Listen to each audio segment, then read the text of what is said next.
Hey everyone, it's time for another Death Battle reaction video. This time it's between two futuristic combatants. Mutants, superheroes, whatever you name it. And once again, it's Marvel versus DC Comics. We got a lot of them, I know. But it's Cable taking on Booster Gold. Now, hopefully, a few things. One, I hope everyone is doing okay. I mean, COVID-19 has really taken over pretty much everything. Anime is on hold, on hiatus until this all blows over, which is going to take a while, probably until a month. Secondly, the disclaimer that I have no ownership over Rooster Teeth or Death Battle. So, that's out of the way. And lastly, I'm doing just fine. That's all I gotta say right there. Okay. Now, that being said, we have two combatants going right at it. Cable, who is a futuristic mutant from the X-Men, and Booster Gold, who comes from the 25th century to help out the Justice League. Yeah, I can see where this is going. And before I begin, I need a drink. So, pause it, and I'll be back with you in a second. Sorry about that. Besides, let me just pop open one.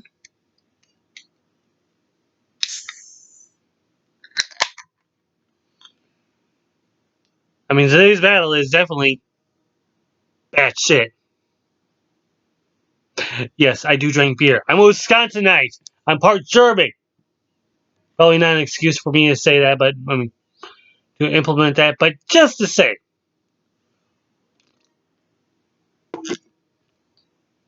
now these two commands are pretty much from the future, so not everything is set in stone. Although I should point out that Booster Gold may be influencing the butterfly effect a little bit. Whatever he affects in the past will affect him in the future, which means he could also affect his life. So if somehow he kills off an ancestor, he doesn't exist. Probably could play a part in the battle, but aside from that, considering that I don't know these two very well, although I've played Cable in Marvel vs. Capcom 2, I'm gonna have to go with Cable on that one. I know we haven't heard much, but if Booster Gold is actually further ahead than Cable as far as timeline concerned, Booster Gold might have the advantage, but might have that advantage. So let's see what the future holds. It's time for Death Battle. Let's begin. Mankind has always looked to the past with regret for mistakes, and to the future for the chance to correct them. But what if the past and future could be visited at the same time? I'd say buckle up, but where we're going, we don't need seatbelts. Wait a minute, is that the right quote? No. Cable, the time-traveling warrior mutant. We don't need roads. Booster Gold, the greatest DC Comics hero you've never heard of. He's Wiz and I'm Boomstick. And it's our job to analyze their weapons, armor, and skills to find out who would win a death battle. Dancing 2D this time. Our convoluted story begins with the supervillain, Mr. Sinister. With a name like this, Yeah. you'd just be disappointed if he wasn't a supervillain. In an attempt to destroy another supervillain, Apocalypse, Sinister there have been Sinister superheroes, so kind of evens out. So he decided to, read the X-Men Scott Summers and Jean Grey. Alright, weirdo, I mean, they're already in a relationship. That's true. One little problem. By the time Sinister was ready, Jean was kind of dead. No problem for Mr. City. He just cloned Jean, got the new her in bed with Cyclops, and bam! Out popped Nathan Summers, Marvel's ultimate baby. Of course, we're talking about comic books here, so Jean eventually came back to life. After dumping the clone, Scott and Jean decided to raise baby Nate together. Oh, how nice. I love happy endings. Okay. Until Nate was kidnapped by, ironically, Apocalypse. Uh-oh. Apocalypse infected Nate with the techno-organic virus, a liquid metal that converts organic tissue into cold, unfeeling steel. It's basically cyborg herpes. And just like the real thing, Man. there was no cure. Trust me. Until the Yeah. lady from the future Hate to have that happen. I mean, we're already dealing with a virus going around everywhere, and protesters saying, Unfortunately, I don't care. it wasn't one. Open up the The stores. future world was ruled by, of course, Apocalypse. So now, poor Nate's got an incurable robot virus and is stranded in a post-apocalyptic apocalypse future. What a ripoff.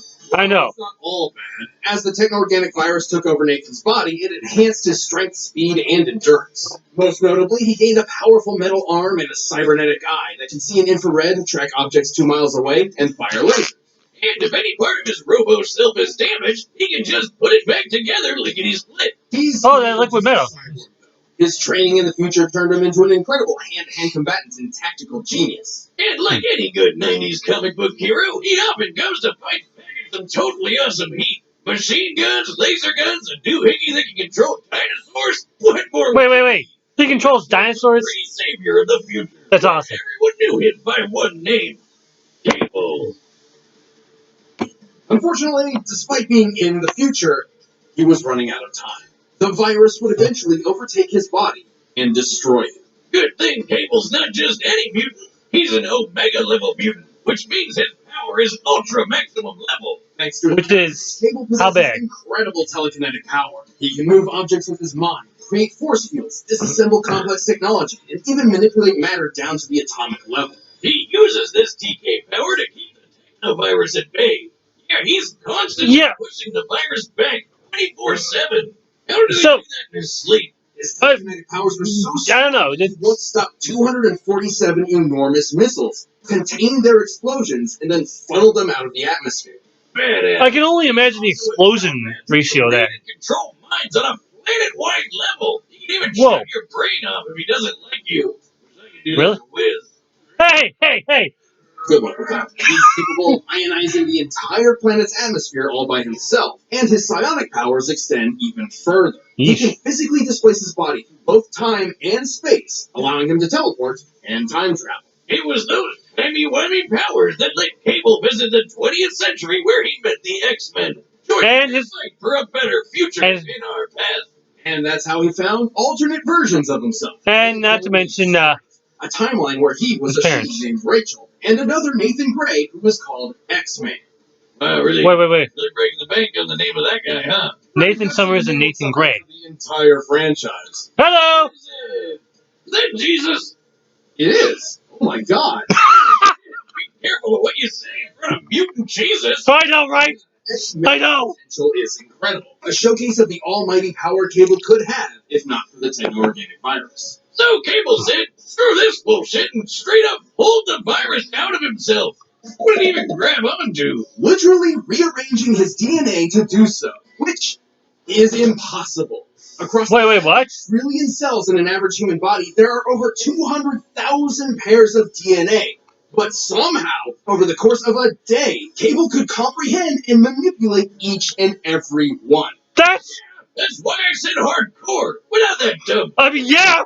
He's lifted a giant metal island into the sky, broke the Silver Surfer's board, and could even move planets. Okay. The Earth out of its solar orbit by 10%, Cable would have to generate 470 decillion joules of energy. About 112 septillion tons of TNT. Hello. That's 24 zeros, bitches. If there's any more than 24, I think we get Cable on this one. But even with all this power, Cable knew he could never truly save the future. However, he did eventually find hope. Yeah, like literally, it's a girl named Hope. After so much time alone, he had finally found a family to protect. Whether it be past, present, or future, Cable will always be fighting for a better tomorrow. Apocalypse. The name's Cable.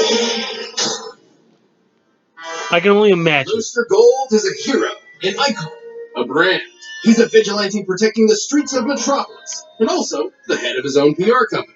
He's a figure. And a catchphrase. He's fame and fortune incarnate. But the number one thing to know about Booster Gold, he's 100% full of shit. Yeah. Carter was your average star college football player. I knew this was going to come and play. His future in the future was bright until his mother got a devastating illness they couldn't afford to treat. Forced into a corner, Michael was caught betting on his own games in order to pay for the treatment. Should have moved to future Canada. While his mother did survive, Michael found himself in jail. After his time, he just managed to land a job as a security guard at the Metropolis Space Museum and stumbled upon the exhibit on 20th century superheroes. Okay. Inspired him to become a superhero too. And kind of. Actually, he stole all the hero tech he could, and turns out it was the real deal, including a goddamn time machine. Oh, Go figure. idea. Let's just leave that shit lying around in the museum that hires ex-cons as security. Because that makes a lot of sense. Michael took a trip to the past. He used his knowledge of future events to profit off the stock market and form his own company, Gold Star Incorporated. Pretty clever of him. Yeah. Clever like a fox. Michael J. Fox. The guy from Back to the Future. Yeah. Okay, we got argument applies. This PR firm and merchandising house would eventually introduce him as a self-made superhero celebrity, Gold Star. Except Ronald Reagan misheard the name as Booster Gold, and it stuck. Well, now he sounds like a trading card pack. Don't get the wrong idea. Michael didn't initially become a superhero for altruistic means. Even Superman, the most positive man alive, believed Booster Gold to be a huge Yep. Booster didn't care about helping people. He just wanted to make a fortune on problems he already knew would happen. Sports Almanac, remember? Luckily, Right. it wasn't all talk. His stolen technology was incredibly advanced. Like his power suit, which, despite making him look like a huge tool, increases his strength, speed, and toughness to superhuman levels. His main offensive gear includes energy guns, both of which can fire unidirectional blasts known as Booster shot. Really leaning into that brand. Really? And if an enemy is getting a little handsy, he can redirect the gauntlet's energy through his suit, zapping the shit out of anything it touches. Or it can amplify. Kind of like a personalized taser. He's just gotta be careful not to run out of fuel. His goggles include heat vision, infrared, and X-ray, and his Legion flight ring allows him to, you know. But at the end of the day, Booster's still an ordinary guy. He's like if Iron Man were a dumb loser. He'd get his ass kicked on a daily basis if he didn't have his nifty force field built. Potentially his most important tool of all. Booster's force field is an impenetrable wall of continual energy so dense that not even bacteria can pass through. It can trigger physical and energy attacks, as well as weirder stuff like mind control. From the likes of Maxwell Lord, no less. A telepath powerful. I don't know. I mean, bacteria is one thing, but they're talking about like tiny little cells. Move his force field and wrap it around something else, like to microns. protect them or to crush them into nothingness. Really? My heart after 7th grade prom. Perhaps his suit's most bizarre ability is his mass dispersion field. Instead of blocking attacks, this field absorbs matter and spits it back out. Obviously, if applied to a human being, the results would be... Me at my 7th grade prom. And 1, 2, 3! Travel to the past. He has since integrated temporal circuitry into his suit, allowing him to travel the time stream at will, or just stop it entirely. He can even hang out with his past and future selves. Without any consequences? The Justice League. There he met fellow D-lister Blue Beetle, kicking off the most wholesome bromance ever. To be fair, Booster wasn't just an empty charlatan. Sure, he used his future technology to pretend he had superpowers, but as time went on, his acts of heroism became real and often required sacrifice. Perhaps his friendship with Blue Beetle helped mold him into the selfless hero he later became. So it kind of... So it's like he's trying to... He's managed to go toe-to-toe with heavy hitters like Doomsday and Maxima. He's moved quick enough to dodge beams of light, even flying fast enough to keep up with Flash and tap into the Speed Force. You know, the extra-dimensional energy field... Which he can go billions of miles an hour? And his force field is no joke. He took hits from gods like Trigon, and even withstood a blast that was breaking down the Earth at the subatomic level. It doesn't make him invincible. His force field is powered by the same energy source as his gauntlets, so using too much of either will deplete the other. He's also a huge showboat, and will take any opportunity he can to get rich quick, like the time he and Blue Beetle stole Justice League funds to set up a casino on a tropical island, which turned out to be a lie. Sorry. That's weird. Booster's story is, if anything, the journey to humility. After years of hero work, he was offered membership with the Justice League of America. And yet, he turned it down, knowing the damage such a thing could do to history. Instead, Booster chose to travel the time stream, repairing its tracks and saving the multiverse. His mom was pretty proud of him. The important thing is that he chose a life he could not publicize. He'd be saving the world behind the scenes. It may not have been what he originally planned, but Booster Gold would ultimately become the greatest hero you've never heard of. I am Booster Gold, the greatest hero you've never heard of. Until now! Yeah, it was. You dropped the ball on that one. So, okay. Considering the speeds that these guys go at, Booster Gold. The strengths, I would have to go with Cable. But considering the bacteria compared to cells, I mean, the literal DNA to control it, and bacteria is controlled by DNA. So, DNA could actually be smaller than bacteria. That way, I'm going to have to go with Cable on this one. So, Cable is actually winning me out on that. I mean, it's already bad shit with help.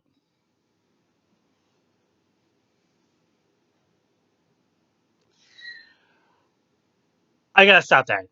All right, I'm not getting any money from that shit anyway, so it's, it's not as if this brewing company is gonna promote me. But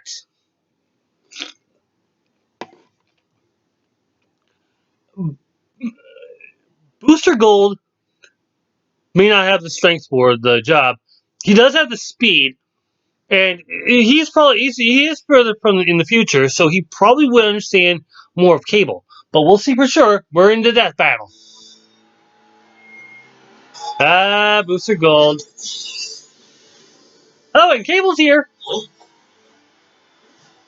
Hey, buddy, do you mind? You're hogging my spotlight here. You look like an idiot. Oh, I get it. You want to take on the champ to boost your street cred, right? Oh, okay. Well, if it's a fight you want, it's a fight you'll get. Hey, but it is stained with your blood. What? He said, yeah. Cable takes things seriously, Booster. Is this guy serious? Yes, he's serious. Thank you. Thank you. Um. Ooh. Okay.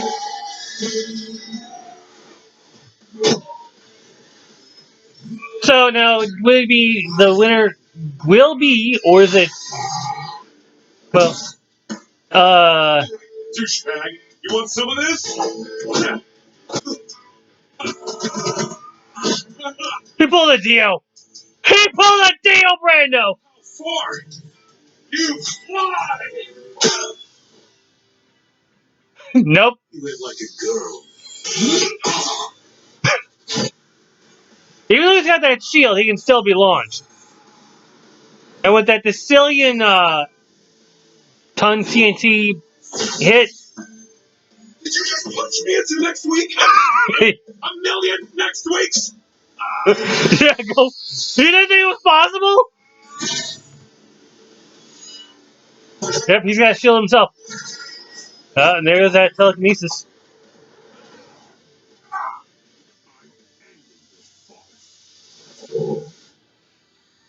And now we're going way back in time.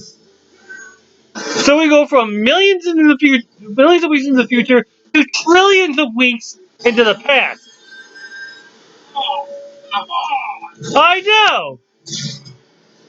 That shield, no, that shield can't hold I forever. set this up while you were playing roadkill. Funny how time travel works. Yeah. Okay, I can do that too. In fact, it's kind of my thing. So here's an army of these from every second we've fought so far. Ah! That would be able to take out a dinosaur.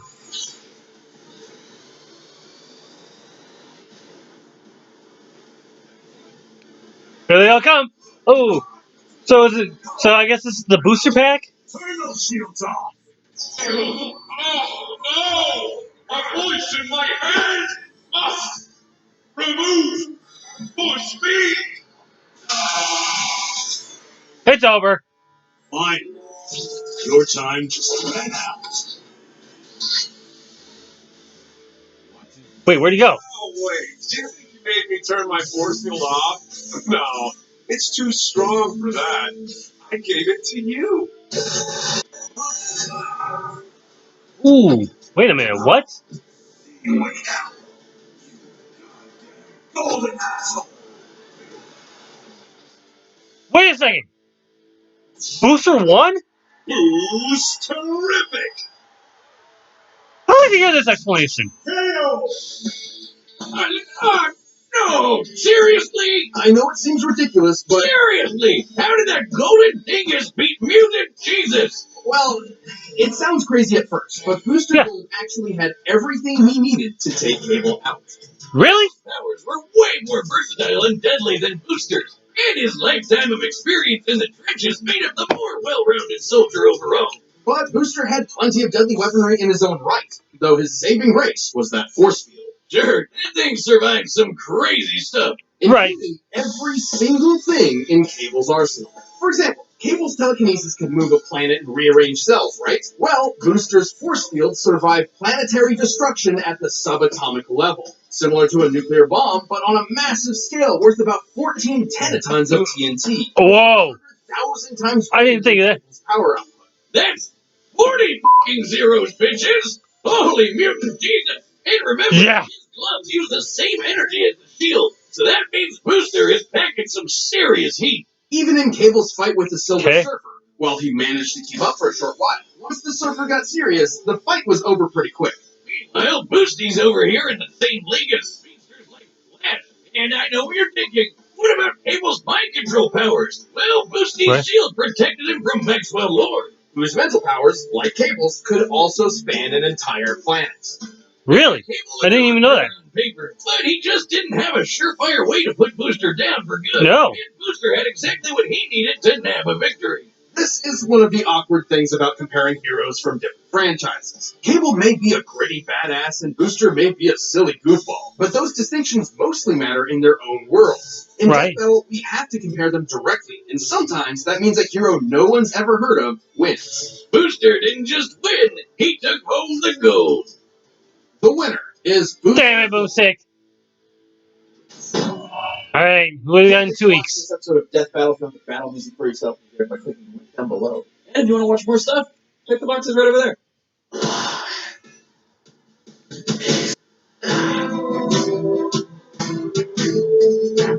Kakashi and Obi-Wan. Huh. Well, 2 weeks we have the legendary Jedi and the ninja. Huh. But at the same time, it's more of the ninja versus the samurai. Although in more or less the mythological perspective, I guess you could call it. But back to this, I didn't even think that.